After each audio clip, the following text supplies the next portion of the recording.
వచ్చిందండి వయ్యారి.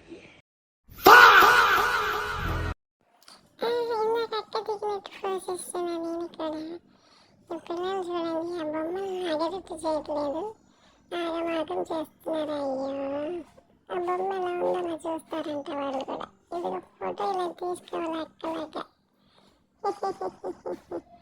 ఇప్పుడు చూడండి, ఇక్కడ పైన వస్తుంది, అందుకోసమే వెయిట్ చేస్తున్నాను. ఆల్రెడీ నేను ఎక్కాను, వీడియో తీసే వాళ్ళు ఎవరు లేక నేను తీపించుకోలేకపోయాను. ఈ చెవి ఇంక ఎంత పెద్దగుంది, చెవులు బాగా పెద్దగా ఉన్నాయి. మొహం మీద పడతాను. మా తమ్ముడు ఉంటే ఇలాగే కొట్టేవాడిని, ఇలాగే వేయించేదాన్ని. ఇప్పుడు వస్తుంది, ట్రైన్ ఎక్కుతుంది చూడండి పైకి. ఇది లోపలికి వెళ్ళి బయటకు వస్తుంది అనమాట. వచ్చేటప్పుడు ఆ వాటర్ అన్నీ మీద పడతాయి. ఇదే చూద్దామని ఇందాక నుంచి వెయిట్ చేశాను. నేను ఆల్రెడీ ఎక్కాను, బాగుంది. స్పీడ్గా దింపుతాడు. ఇప్పుడు చూడండి, వచ్చేస్తుంది వచ్చేస్తుంది. అంటే ఫుల్ ఎంజాయ్ ఫ్రెండ్స్, చాలా బాగుంటుంది. మీరు కూడా వచ్చేటువంటి